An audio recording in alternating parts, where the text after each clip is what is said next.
The Dublin and Monaghan bombings of 17 May 1974 were a series of coordinated terrorist attacks in Dublin and Monaghan, Republic of Ireland. 3 exploded in Dublin during rush hour and 4th exploded in Monaghan almost 90 minutes later. They killed 33 civilians and a full-term unborn child, and injured almost 300. The bombings were the deadliest attack of the conflict known as the Troubles, and the deadliest terrorist attack in the Republic's history. Most of the victims were young women, although the ages of the dead ranged from 5 months to 80 years. The Ulster Volunteer Force, a loyalist paramilitary group from Northern Ireland, claimed responsibility for the bombings in 1993. It had launched a number of attacks in the Republic since 1969. There are credible allegations that elements of the British state security forces helped the UVF carry out the bombings,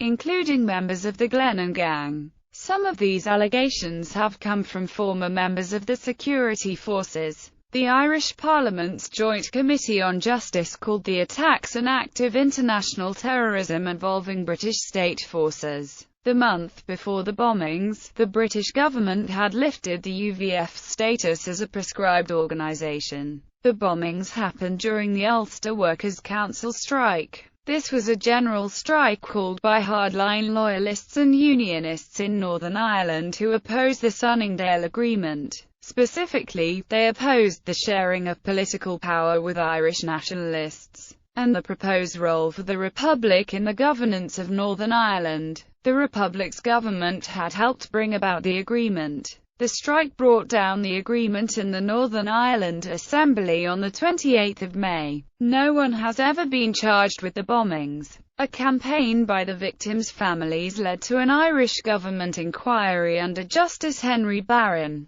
His 2003 report criticized the Garda Síochána's investigation and said the investigators stopped their work prematurely. It also criticized the Fine Gael, Labour government of the time for its inaction and lack of interest in the bombings. The report said it was likely that British security force personnel were involved but had insufficient evidence of higher-level involvement. However, the inquiry was hindered by the British government's refusal to release key documents. The victims' families and others have continued to campaign for the British government to release these documents. Explosions. Dublin at about 17:30 on Friday 17 May 1974, without warning, 3 car bombs exploded in Dublin city centre at Parnell Street, Talbot Street and South Leinster Street during rush hour. The streets all ran east-west from busy thoroughfares to railway stations. There was a bus strike in Dublin at the time, which meant there were more people on the streets than usual. According to one of the Irish Army's top bomb disposal officers, Commandant Patrick Trias,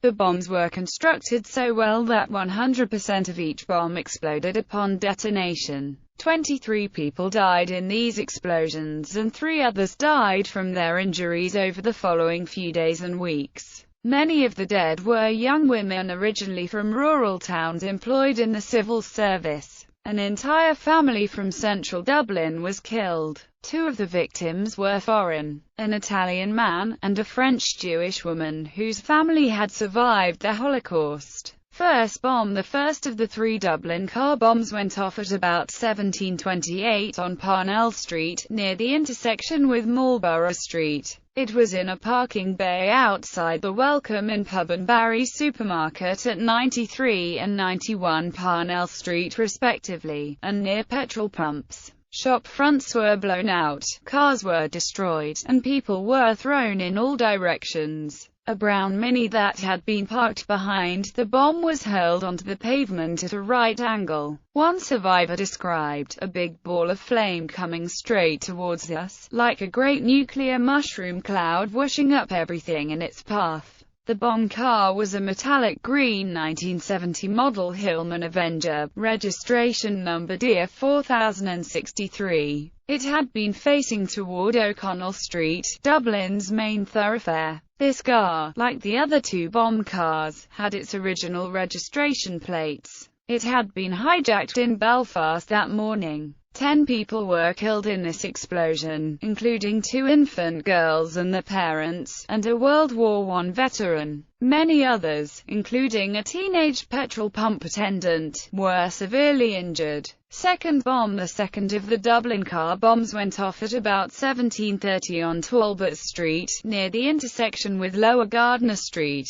Talbot Street was the main route from the city centre to Connolly Station, Dublin's primary railway station. It was parked at 18 Talbot Street, on the north side, opposite Guinea's department store. The bomb car was a metallic blue mink Ford Escort, registration number 1385WZ. It had been stolen that morning in the docks area of Belfast. The blast damaged buildings and vehicles on both sides of the street. People suffered severe burns and were struck by shrapnel, flying glass and debris. Some were hurled through the windows of shops. 12 people were killed outright, and another 2 died over the following days and weeks. 13 of the 14 victims were women, including one who was 9 months pregnant. One young woman who had been beside the bomb car was decapitated. The only clue to her sex was the pair of brown platform boots she was wearing. Several others lost limbs, and a man was impaled through the abdomen by an iron bar. Several bodies lay in the street for half an hour as ambulances struggled to get through traffic jams. At least 4 bodies were found on the pavement outside Guinea's. The bodies of the victims were covered by newspapers until they were removed from the scene. Third bomb. The third bomb went off at about 17:32 on South Leinster Street, near the railings of Trinity College and not far from Leinster House,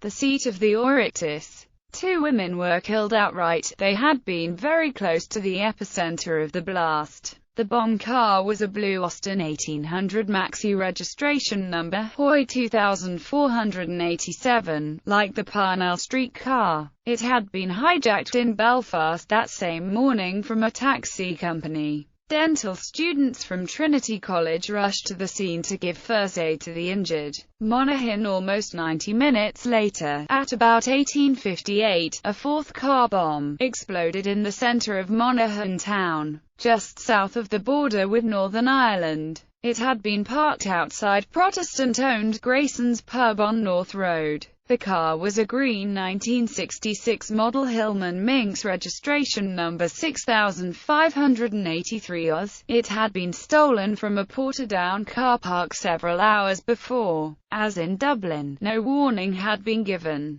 This bomb killed 5 people outright, and another 2 died in the following weeks. There is evidence that the car bomb was parked 5 minutes before the explosion. The bomb site, which was about 300 to 400 yards from the Garda station, was preserved by a roster of 8 Gardaí from 1900 on the 17th of May until 1430 on the 19th of May, at which time the technical examination of the area had been completed. Forensic analysis of the metal fragments taken from the site suggested that the bomb had been in a beer barrel or similar container. It has been suggested that the Monaghan bombing was a supporting attack, a diversion to draw security away from the border and thus help the Dublin bombers return to Northern Ireland. Aftermath. After the blasts, bystanders rushed to help the wounded, and emergency response personnel were on the scene within minutes. Hospitals across Dublin were put on standby to receive casualties.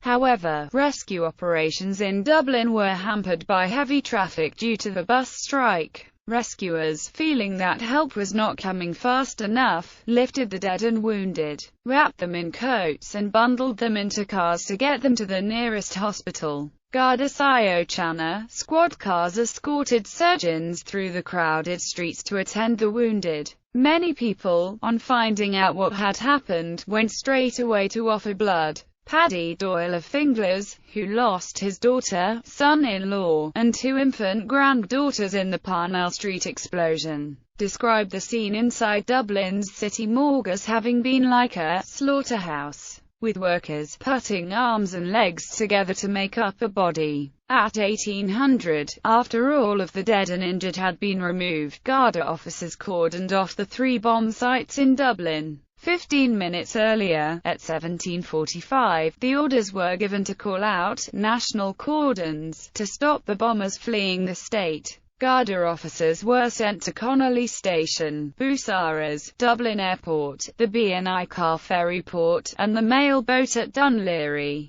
At 18:28, the Dublin-Belfast train was stopped at Dundalk and searched by a team of 18 Gardaí led by an inspector. During the evening of the 17th of May, Gardaí from the ballistics, photography, mappings, and fingerprints section visited the 3 bomb sites in Dublin and examined the debris. Some accounts give a total of 34 or 35 dead from the 4 bombings. 34 by including the unborn child of victim Colette Doherty, who was 9 months pregnant, and 35 by including the later stillborn child of Edward and Martha O'Neill. Edward was killed outright in Parnell Street. Martha O'Neill was not caught up in the attack, although 2 of their children were seriously injured in the bombing. One of them, a 4-year-old boy, suffered severe facial injuries. 6 weeks after the bombings, the elderly mother of Thomas Campbell, who was killed in the Monaghan bombing, allegedly died of the shock she received at the death of her son.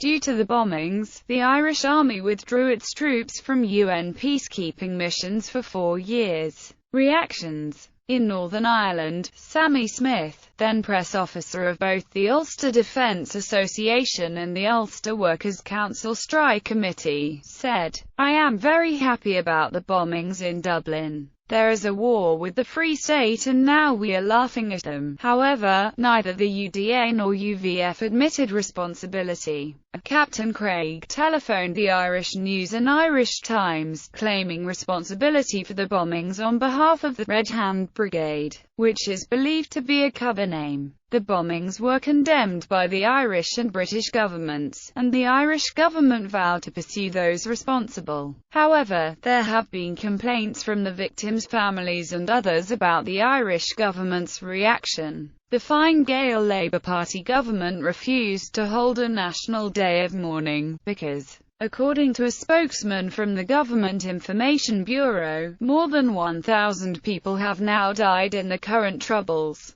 The previous government had held a national day of mourning for those killed in the Bloody Sunday shootings in Northern Ireland. A decision was also made not to fly the national flag at half-mast, but this was quickly reversed. In Leinster House, about 300 metres from the site of the South Leinster Street blast, political leaders spoke about the bombings at the next session of Dáil Éireann. Statements by government ministers appeared to suggest that the bombings were an inevitable result of the IRA campaign. Taoiseach Liam Cosgrave, of Fine Gael, recorded his disgust and added, "The blood of the innocent victims of last Friday's outrage, and of the victims of similar outrages in the North and in England, is on the hands of every man who has fired a gun or discharged a bomb in furtherance of the present campaign of violence in these islands, just as plainly as it is on the hands of those who parked the cars and set the charges last Friday. In our times, violence cannot be contained in neat compartments and justified in one case but not in another." The opposition leader Jack Lynch, of Fianna Fáil, was sickened by the cruel events, and also widened the question of blame. "Every person and every organisation which played any part in the campaign of bombing and violence which killed and maimed people, and destroyed property in Belfast, Derry or any other part of our country and indeed in Britain over the past 5 years,